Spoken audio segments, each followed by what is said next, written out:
to invite Professor Pankaj Singh. Is the professor, founding chairman at the Department of Oncology Science, and Everest Chair in Cancer Research, and also Senior Director of Oncology Science, Stephen Cancer Center at the University of Oklahoma.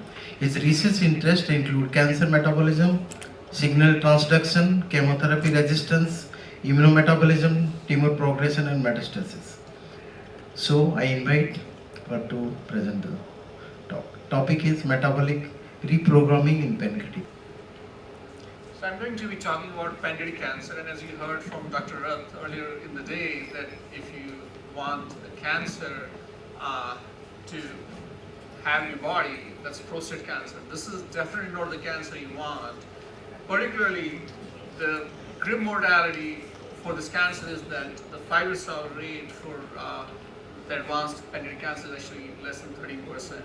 So it's literally a death sentence, and it's really so because pancreas is a deep-seated organ, and if you have any issues going on in pancreas, there's really no lesion in your skin that you can palpate, that you can really see in the mirror. There's really no definite way to identify that you have this disease until it's already too late. And in most of the cases, when you do get diagnosis, and that's early on, that's still surgically susceptible, that's primarily because of other conditions when you are not even suspecting cancer. So with that, the high causes of lethality include late diagnosis, early metastasis, muscle wasting, and also poor response to therapy or inherent resistance to chemotherapy and as well as radiotherapy. So with that, I'll be talking about therapy resistance in the context of metabolic alterations and metabolic reprogramming in pancreatic cancer. And if we talk about therapies, there are only two therapies that stand out. That's essentially FOLFIRINOX and nab-paclitaxel in combination with gemcitabine. And these are the standard of care chemotherapies, both in neoadjuvant as well as adjuvant setting. Although I have to say that surgical resection by far is the most curative option, but that's offered only to a very minor fraction of patients because by the time they're diagnosed, as I mentioned, it's already too late. So with that, we have been, and as well as so many other labs, have been trying to study what we can do to learn about the mechanisms of resistance and how we can perhaps attack the resistance to improve the response to existing therapies. So with that, there are many facets that we have been also learning since morning. We have particularly been focusing on metabolic reprogramming, and we believe it's at the center of every other hallmark feature of cancer that contributes to aggressiveness in the disease. So if you think about metabolism, it's really cell's ability to eat, process, and metabolize all that's in the microenvironment. And if you think about at the nutrient level, cells are consuming all this metabolized, whether that's glucose, that's lipid, amino acids, or anything else. And normal cells will consume them essentially for their energy production. But in case of cancer, while energy production is essential, that's not the only thing that's going on. They are reprogramming metabolism to generate biomass. If a cell has to duplicate itself, it has to duplicate its plasma membrane, its cytoskeleton, its nuclear content, and all that comes at a cost, and that's essentially being met by the reprogrammed energy metabolism. And with that, there are epigenetic changes, and there's all kinds of nuclear and transcriptional reprogramming. There's also intercellular communication that feeds into how tumor cells are actually telling other cells to support their growth. And there's also waste excretion at metabolic level, which I haven't actually presented here. So with that, when we have been studying this for over a decade now in the lab, we have focused on a couple of different aspects. One of them is nuclear metabolism, lipid metabolism, mitochondrial carbon flux alterations, as well as stromal regulation of therapy response.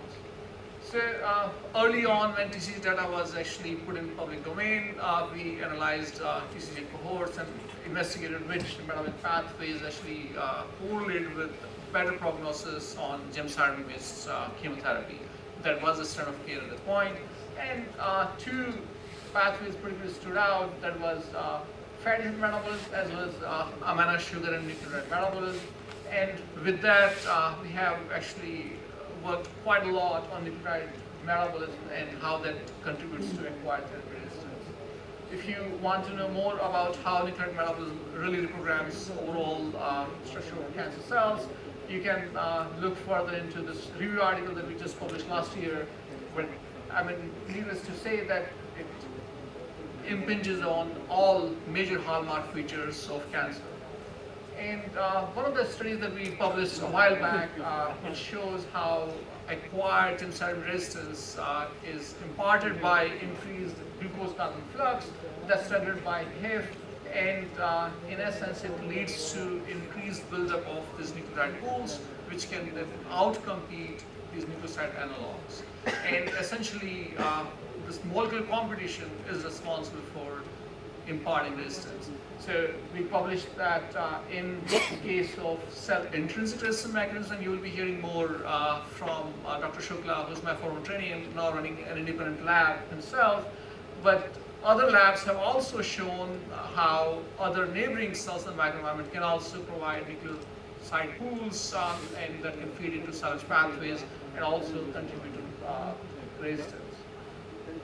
Independent studies have actually confirmed some of these findings. For example, the COMPASS trial that came out of Canada that also confirmed that increased galactic carbon flux indeed contributes to overall poor survival in patients on fluoride analog-based therapies. Also, based on these studies, we have now opened a clinical trial, and we are in the process of starting other ones. This one in particular focuses on HIF-1 alpha, which is one of the regulators of nuclear bacillus pathway. But we are also in the process of opening another clinical trial where we are directly combining nucleotide bacillus pathway inhibition in combination with folfirinox chemotherapy. But it also actually contributes to other resistance mechanisms, and in fact one of the things that we also identified serendipitously was that if you treat cells with nuclear bacillus pathway inhibitors, it also leads to increased expression of checkpoint inhibitors on cell surface. And with that, if we combine it with concurrent checkpoint blockade immunotherapy, it can actually improve the overall survival. So with that, for the lipid metabolism, we have also observed that lipid metabolism actually contributes to ER stress, and if you inhibit it, you can actually increase ER stress enough that when combined with chemotherapy, you can end up killing the cells. And we did confirm that PDAC patients that have high enrichment of ER stress response pathway, they are actually in fact better responders compared to the ones that do not. So the next part was looking at mitochondrial carbon flux, and we actually were looking at how KRAS, which is a key driver, and you heard from Dr. Azmi how KRAS regulates overall progression and as well as in SMS. But we noticed that looking at all nucleotide or rather metabolic sensors in the cell that tell nucleus how levels of metabolites are actually getting altered. Serine family is actually one of the nucleotide sensor in the cell, and we noticed that loss of 35 is actually downstream of KRAS, but it is critical for these cells with KRAS mutations to have increased tumorigenesis and in fact even have early pattern lesions. So if cells lose 35, it's not a genetic loss, it's simply decreased expression. But when they have this decreased 35 expression, and 35 being a displays, cells have increased escalation of GOT1 that actually increase GOT1 activity, and it leads to anapyrutic glutamine metabolism, essentially leading to increased glutamine metabolism as well as purine biosynthetic pathway. So with our collaborators in Italy and as well as in Germany, we actually identified this novel first-in-class activator of 35, and we showed that if you treat cancer cells with this activator, you can actually downregulate all the nuclear bacillus pathway metabolites as well as glutathione, and also T-cycline to metabolize some other things. And through testing on ordinary models, particularly in the ones that did have decreased 35 levels, if you would activate 35 with this, you can actually synergize this with gemcitabine, and that's shown in these two ordinary models. And we also tested PK/PD in mice and tested that in a PDX model with low 35 levels, where it actually shows pretty decent combination efficacy and enhances overall response of gemcitabine chemotherapy. So coming to the last, but the most recent part that we have been working on for a while now is the stromal regulation of therapy response in PDAC. And in there we have been looking at how the cancer-associated fibroblasts actually contribute to poor therapy response, and in fact reprogram the entire metabolism of the cells. So in that aspect, first of all, we did very basic instrument where we did the conditioned media transplantation. We conditioned the fibroblast with tumor cell conditioned media, and then identified which metabolites were induced in the culture media or secreted essentially by the cancer fibroblast. And we identified acetate being one of the predominant metabolite that was induced in that setting. And then we tested that in spontaneous progression model, mouse model, where acetate levels were increased in the interstitial fluid. This is not a circulating level. This is very much localized pool in the microenvironment itself. And we also noted increased acetate levels in the interstitial fluid in the human PDAC tumors as well. So with that, we asked, does the nature of CAF regulate that? And there was no link. We had CAFs from all different subtypes, but that didn't change acid production. But nonetheless, when we were looking at how CAFs contribute to it, so there is also glucose metabolism that ensures in the fibroblast, and eventually citrate can be secreted from the mitochondria to the cytoplasm, where through ACLY or ADP it can actually become into acetate. And that can be released in the culture media or in the interstitial fluid in the tumors.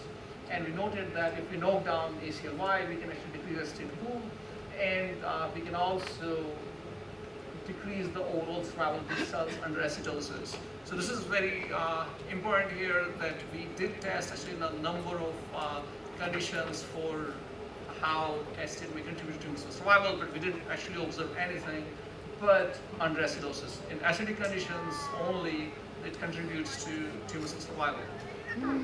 Why would acidosis matter? Because particularly from the PDAC tumor standpoint, PDAC tumors are highly acidic in nature, essentially because they have very high levels of aromatic glycolysis, which pumps a lot of lactate and prurons in the microenvironment, and all that pool leads to increased acidosis and lower pH. And that's one condition which is highly prevalent, and that's where we see this cell-supporting growth response. We also tested that in organoid models, where if we knock down ACLY in the fibroblast during the co-culture, it actually decreases the overall growth promoting effect of these cancer-associated fibroblasts. And we also tested that in orthotopic tumor implantation models, and also confirmed that ACLY does correlate with CAF, alpha-SN expression in these tumor regions. So we also tested that in the human PDAC models, where we showed that PDAC tumors actually do have differential degree of localization, but essentially there is actually recent co-localization that we can see in the high alpha SMA regions for ACLY. So with that, the question was, if CAFs are producing acetate, what tumor cells are doing to utilize it? What's the machinery they have to be able to use that? And one of the predominant enzyme that allows these cells to convert acetate back into acetyl-CoA so that these cells can use it is ACSS2. And we did note that ACSS2 actually localizes to low pH microenvironments. So we imaged that using pH-lip peptide. These peptides are already well established in the literature. They particularly came out from a group at Rhode Island, and in there they actually insert themselves in the plasma membrane in the low pH regions. And if you tag them with a fluorescent tag, you can essentially label in a fluorescent way all the low pitch microenvironments. And we do observe pretty decent colocalization of phase users too in the low pitch microenvironments, in the spontaneous progression models, as well as the orthotopic implantation models. So with that, we then asked, can we simply knock down ACSS2? Would that actually abrogate the growth potential of the calf-secreted conditioned media or calf-secreted acetate directly? And that's exactly what we did here. And if we knock down ACSS2, we can actually decrease the growth potential, and that's in cell lines as well as in organoids, and also in orthotopic tumor implantation models where we can abrogate calf-induced HPS, human pancreatic source cell, which is the calf line, and we can abrogate the effect on tumor growth as well as proliferative potential. So with that, we then asked what's downstream of that when the tumor cells acquire this increased acid-CoA pool. It can have multiple fates. It can make lipids.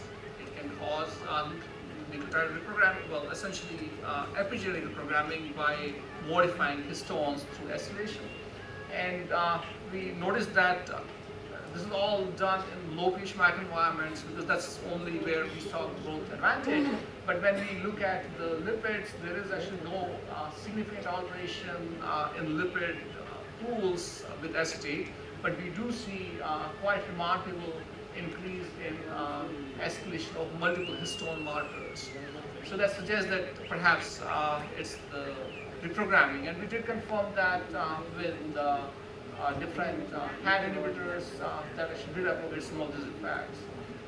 But in essence, when we do have the calves with ACLY knockdown, that also abrogates this epigenetic reprogramming, confirming that the calf mediated secreted acetate is really what's contributing to this phenotype. So with that, we performed some ChIP-seq analyses, and we identified a number of genes whose code regions were actually having higher levels of STK27 acylation, and we looked at what pathways were induced, and OX-FOS was actually one of the top pathways right after ribosome biogenesis that was induced. And I'll come back to that in a moment. So when we overlaid ChIP-seq data with RNA-seq data, and also further overlaid that with which of these genes contributes to survival phenotype, we noticed one of the genes, SAT1, which is an enzyme in the polyamine biosynthesis pathway, which is spermidine cell transferase. And that was interesting because we also did parallel metabolomic analyses, and that metabolomic analysis actually showed us that acetate treatment increased N1-acetylspermidine levels in both tumor cell lines that we tested. So we have a gene that is induced by ChIP-seq by expression analysis, and we have a downstream metabolite, N1-acetylspermidine, that is also getting induced. So we thought that's probably a good target to go after.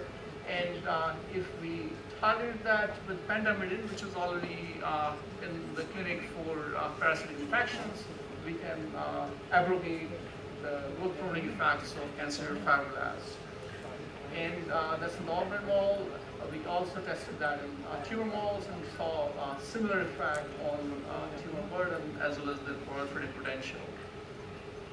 So we also confirmed that SAT1 levels are actually increased in different data sets online, and it also high SAT1 levels correlated with overall tumor prognosis. And with that, we also confirmed the downstream metabolite, which is N1-acetylspermidine. We validated that tumors that had higher levels of N1-acetylspermidine, they had overall poor prognosis in pending cancer. So with that, I was of course talking about therapy resistance. So you might be wondering, what this tumor stromal crosstalk has to do with the therapy response. So in that context, we also tested the role of SAT1 in follicular-NOx resistance, and for that we actually developed a variety of patient xenograft models, just a couple more minutes, And there we treated these models with chemotherapy, and some of them showed no growth effect, some of them showed slight decrease, and then they came back again. But regardless, one of the common phenotype we saw was increased OX4s in the racing models. And when we knocked down SAT1, this was also one of the key phenotype that we observed, and we also confirmed that with seahorse analyses. And if we combine folfirinox with pentamidine, we were actually able to have improved response. We also confirmed it's not this random off-target effect. If we knock down SAT1, we also improve response to folfirinox. And we did actually do different combinations in the organ models that I will have time to talk about here.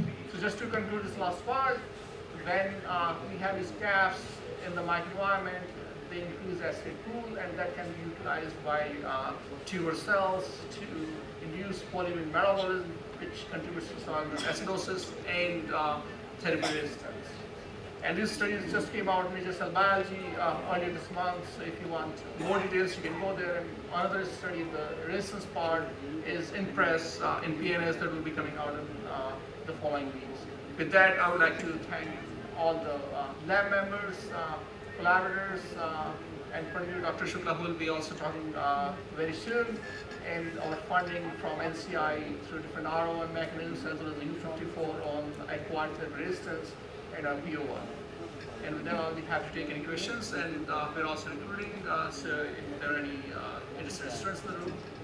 Yes? Yeah, thank you, Professor Pankaj Kumar.